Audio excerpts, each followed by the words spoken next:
I still remember the night when everything changed for me, even though it's been years. Sometimes all it takes is one moment, one sound, one strange detail to twist your entire sense of reality. And for me, that moment happened in a small town where I had gone for a weekend visit, a place people only know for its quiet streets, old houses, and the kind of silence that feels almost too heavy to breathe in. That weekend wasn't supposed to be anything special. I had gone to see my cousin, who lived alone in a rented house near the edge of the town. He had always been a little different, not in a bad way, but he liked old things, abandoned places, stories nobody talked about anymore. So, when he invited me over, I said yes, thinking it would just be 2 days of relaxing, maybe walking around town or hanging out in the backyard. Nothing more than that, but even when I reached his house, something felt off. You know that feeling when you step somewhere and you just know the energy is weird? That's exactly how it felt. The house itself wasn't scary, just old, with peeling paint, creaky wooden floors, and long curtains that swayed even when the windows were closed. But somewhere behind the walls, there was a kind of heaviness. Like the house had been keeping secrets for too long. The first night, my cousin and I stayed up late. We talked about work, life, random memories from childhood. It was almost midnight when he started telling me something strange, something he said he hadn't told anyone else. He said the house wasn't normal. Not haunted exactly, but aware. I remember laughing lightly, thinking he was just messing with me. But he wasn't smiling. He kept looking at the dark hallway behind me, as if expecting something to appear there. He said he'd been hearing footsteps for weeks, slow, dragging ones, especially at night. The strange thing was, they never came toward his room. They just moved around the hallway and downstairs, almost like someone was pacing. Waiting, listening. He told me that some nights, he would hear someone whisper his name right outside his door. He'd open it, thinking maybe it was the wind or his imagination, but the hallway would be empty, cold, completely still. I asked him why he didn't leave the house. He said he tried, twice, but both times, something stopped him. The first time, he felt a sharp pain in his chest as he was packing his bags, like someone had grabbed his heart and squeezed it. The doctor said it was just stress, but he said it didn't feel like stress. It felt like a warning. The second time, his car wouldn't start. The mechanic checked it the next morning and said the engine was perfectly fine.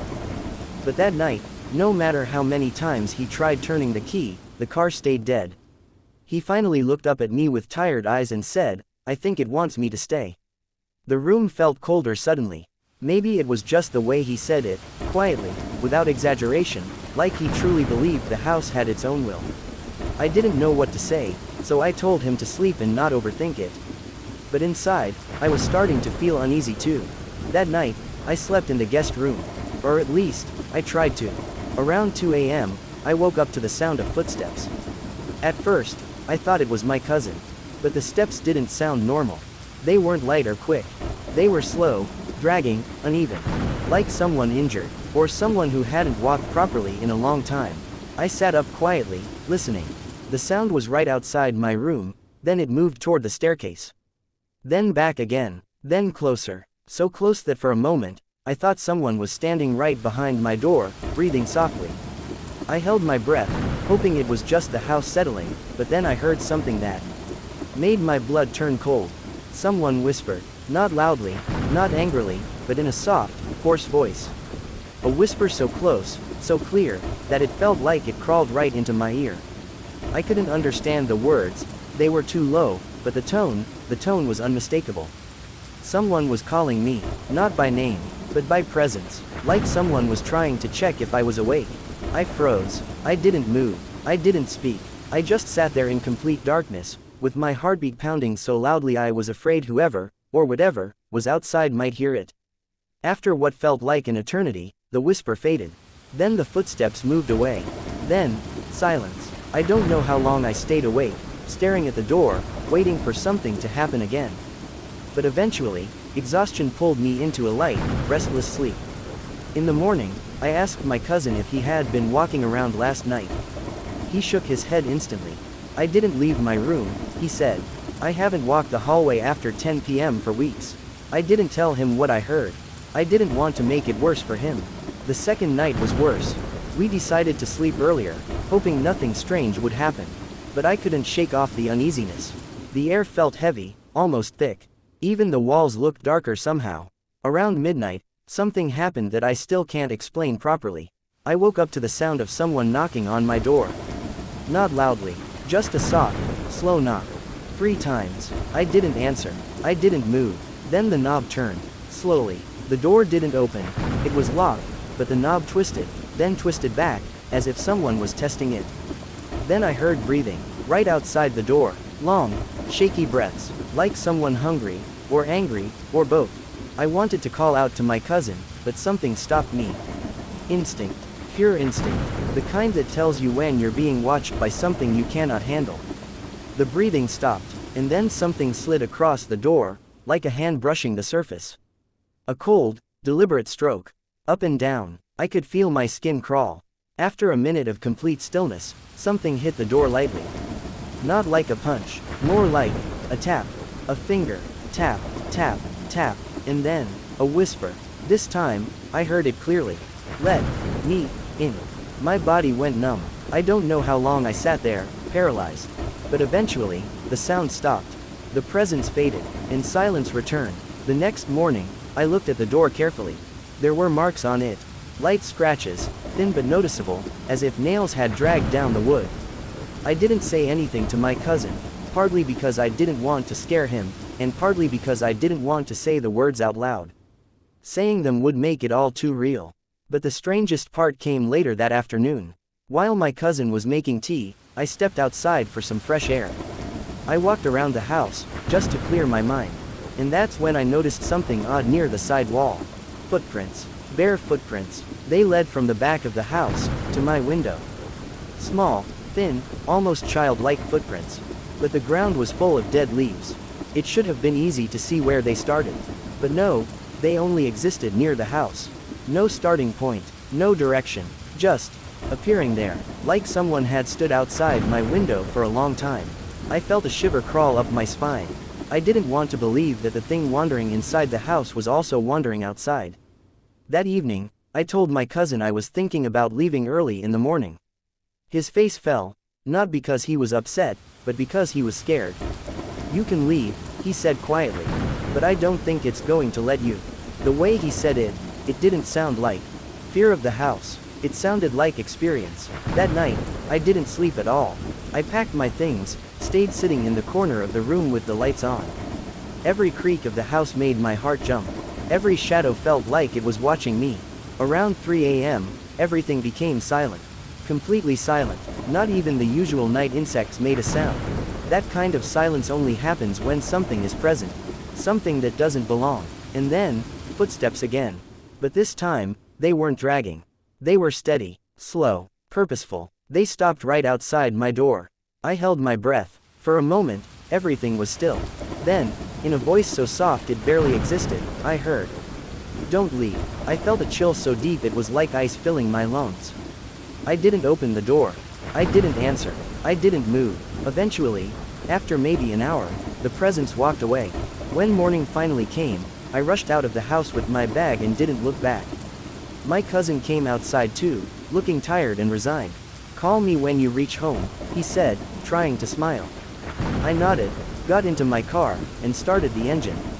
It worked instantly, not even a delay. That scared me more, because it meant, whatever that thing was, it let me go. But the story didn't end there. Something happened the very next day, something that made me question whether leaving the house truly freed me, or whether something followed me home. Because that night, when I was finally in my own room, far away from that old town, I heard it again. A whisper, not outside, not in the hallway, but right behind me. "Did you forget?" I said, "Don't leave." And that's when I realized, maybe this story didn't start at that house. Maybe, it started with me. Or maybe, it's just beginning. But if that's true, then what exactly was waiting for me in the next night? For the rest of that week, I barely slept. I kept hearing the whisper in my head, the exact tone, the exact breath behind the words. I tried telling myself it was my imagination, a leftover shock from everything that happened in my cousin's house. But deep down, I knew I wasn't imagining anything. You can always tell when something is real, not because you understand it, but because your body reacts. Your heart races in a way you can't control. Your skin tightens. Your instincts go into survival mode without your permission. That's what was happening to me. The second night after returning home, something new happened. Something that made me question whether leaving that town even mattered. I was sitting in my living room, trying to distract myself with my phone, when the lights flickered. Just a small flicker at first, the kind you see when voltage drops for a second. But then it happened again, and again, until all the lights dimmed to a low, orange glow. It wasn't a power outage. Everything was still running, but the house looked wrong. As if someone had turned the world slightly darker. Then the temperature dropped, not in a natural way. Not like cold wind or AC. It was sudden, sharp, and heavy, the kind of cold that feels like you stepped inside a freezer that someone had left open for too long. My breath turned misty in front of me. I stood up slowly, feeling my heart thump against my ribs. The house was silent, too silent. I walked toward the hallway, and that's when I noticed the smell. A faint scent, like wet earth mixed with something metallic. Almost like old soil and rusted iron, or dried blood. It felt the same way the air had felt at my cousin's place, right before something happened at night. I took a few steps back and whispered to myself, no, not here, not again. But something in the house shifted. A soft thud from the kitchen. Then another. Then the unmistakable sound of a chair dragging across the floor. I froze. My kitchen chairs didn't drag, they were cushioned at the bottom. For them to make that sound, something would have had to lift the cushions off. Or press down hard enough to grind through them. I didn't want to check. Every instinct screamed at me to run outside and never come back. But another part of me, the part that needed to know, pushed me to step forward. The lights flickered again as I entered the kitchen, and for a moment, everything went completely dark. When the lights returned, the chair that was normally tucked neatly under my dining table was now turned, facing the hallway. Like someone had sat there, watching me, waiting. My throat went dry. I whispered, I don't want trouble, please just leave my house. Maybe it was stupid to talk out loud. Maybe it made me look crazy. But when you feel something you can't see, speaking becomes a way to convince yourself that you're not alone, and not helpless. For a long moment, nothing happened. Then I heard it, not from the kitchen, not from the hallway, but from behind me, a slow, raspy breath. I turned instantly, nothing was there. The air was still, but that smell, the wet earth and rust, it was stronger now. Strong enough to sting my nose. And then I heard the whisper again. Soft, gentle, close. You left, but I didn't. I stumbled back, almost tripping over the chair. My hands were shaking so badly I couldn't even dial my phone. I rushed toward the front door, unlocked it, and stepped outside in one breath. The moment I crossed the doorstep, the cold vanished. The air felt normal. The lights inside went back to full brightness. It was like whatever was inside couldn't follow me past that threshold. I sat on my porch for almost an hour, trying to calm my nerves. Neighbors were walking by, cars were passing, life looked normal, yet everything felt wrong to me. I knew then that this thing was connected to me, not to the house. Not to that town, not even to my cousin. It had chosen me, but why? The next day, I tried calling my cousin. His phone was off. I tried again in the afternoon. Still off. I even messaged him, but the message didn't deliver. Something was wrong. I decided I couldn't stay home anymore. Maybe meeting him would explain things. Maybe he had answers. Maybe he was dealing with the same thing. Or maybe, whatever was haunting me had gone back to him. I left early the next morning. The drive to his town was long, and with each passing mile, the feeling in my chest grew heavier. I kept checking my rearview mirror, half expecting to see someone sitting in the back seat. But every time, it was just the empty car, though the air inside felt cold. Too cold. When I reached his house, I instantly knew something was off. The front door was slightly open. His curtains were drawn tightly shut, and there wasn't a single sound inside. I knocked. No answer. I called his name. Still no answer. When I pushed the door open fully, a wave of cold air hit me. Not natural cold, the same unnatural, suffocating cold I felt in my house. I stepped inside slowly, calling for him again. The house was dark, even though it was daytime. It smelled the same way it had smelled during the nights, damp, old earth and rust. My heart pounded as I reached the living room. And there he was, sitting on the couch, facing the wall, completely still. For a second, I thought he was just deep in thought. But as I walked closer, I realized he wasn't moving at all. Not even breathing. I whispered, "Hey, are you okay?" No response. I touched his shoulder gently. That was when he finally spoke, in a low, almost lifeless whisper. "You came back." His voice sounded dry, like he hadn't had water in days. His eyes didn't look at me, they stared ahead, as if watching something I couldn't see. I sat beside him carefully and said, "What's going on? Why weren't you answering?" He didn't respond for a long time. The silence stretched, and the cold grew heavier. Finally, he said, "It doesn't let me sleep anymore. It talks all night. It tells me things. It tells me when you left, it followed you." My blood ran cold. I asked him, "Why us? What does it want?"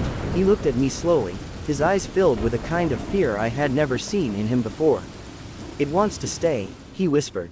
"It wants a place, a person, a voice, a life." Before I could say anything, a loud thud came from upstairs. Not a normal thud. This one shook the house. My cousin grabbed my wrist tightly. "You shouldn't have come," he said, voice trembling. The thud came again. Then footsteps, heavy ones, coming down the stairs. My cousin squeezed my wrist harder. "It's awake." I turned toward the staircase, but something told me not to look directly. Every instinct screamed that whatever was coming down wasn't meant to be seen by human eyes. The footsteps stopped at the bottom of the stairs, right behind the wall, right next to the living room. I didn't breathe, neither did my cousin. Then a whisper filled the room. Not from the stairs, not from the hall, but from directly between us. "Both of you, don't leave me." My cousin's grip on my wrist tightened until it hurt. His face twisted in fear. "That's what it wants," he said. "It wants us together. It wants both of us." I pulled him to his feet. "We're leaving now." He shook his head violently. "It won't let us." "We're going," I said firmly, even though my legs were shaking. We took a step toward the door. The lights went out instantly. The air turned ice cold. Something moved behind us, not walking, not crawling, but gliding. Like a shadow sliding across the floor. I felt its presence rise behind my back. Tall, heavy, breathing softly. I grabbed my cousin's arm. "Run." We pushed toward the door in complete darkness. The cold air felt like hands grabbing at my clothes, pulling, stopping us. My cousin stumbled, almost falling, but I dragged him forward. Just when we reached the threshold, the whisper came again, louder than ever. "Don't go." For a split second, the air felt solid, like an invisible wall blocking us. But then, it broke. We stepped outside, and the cold vanished. The sunlight hit us, warm, bright, almost blinding after the darkness inside. My cousin collapsed on the porch, breathing heavily, tears in his eyes. "It doesn't want us to leave together," he whispered. "It wants us inside. It wants us close." We drove to my house immediately. The whole time, I kept checking the mirrors, expecting to see a shadow in the back seat. But nothing appeared. When we finally reached home, my cousin looked at me with eyes full of fear. "It knows where you live now. It knows both of us are together. It won't stop." That night, we stayed awake in the living room, lights on, waiting for any sign of it. The house was quiet, too quiet. Every second felt stretched, like time itself was holding its breath. Around 3 a.m., the living room temperature dropped. A familiar cold, a familiar presence. My cousin looked at me, whispering, "It found us." And then, from the hallway, we heard the soft sound of someone dragging their feet. Not one set of footsteps. Two, like something wasn't alone anymore. And the worst part, the whispers now had two voices. "Don't leave us, either of you." My cousin grabbed my hand tightly. If it had two voices now, what had it brought with it? Or worse, what had it become? And why did it sound like it wasn't just following us?